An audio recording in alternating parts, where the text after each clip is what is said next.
গছত কঠাল উঠত তেল মাৰ নযাওঁতে চেলেল অ দ্বাপৰ যুগত গন্ধৰ্ব শ্ৰেষ্ঠ ৰজা শিশুপালক এই ৰুক্মিণী দেৱীয়ে বৰণ কৰিব। এই কথাটো এক প্ৰকাৰৰ পানী মিঠৈ যদি শেষ হয় এই মহাভাৰত আৰু কপাল ফুলিবনে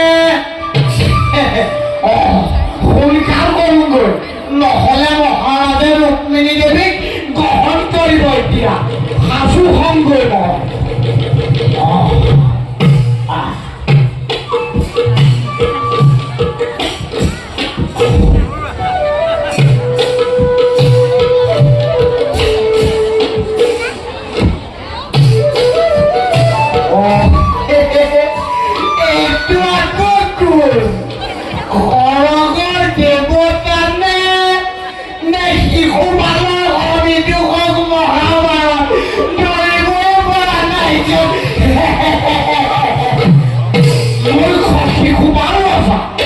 এবাৰ দেখা যাব তোমাৰ জয়নে মোৰ জয়। পাহৰিছিলোৱে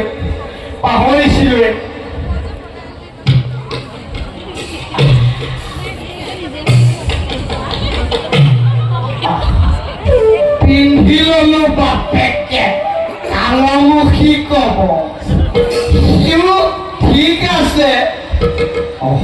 সংখ্যা কৰি যাওঁ ৰুক্মিণী তুমি মোৰ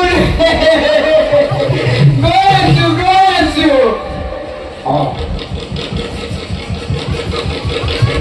ৰুক্মিণী তুমি মোৰ গৈ আছো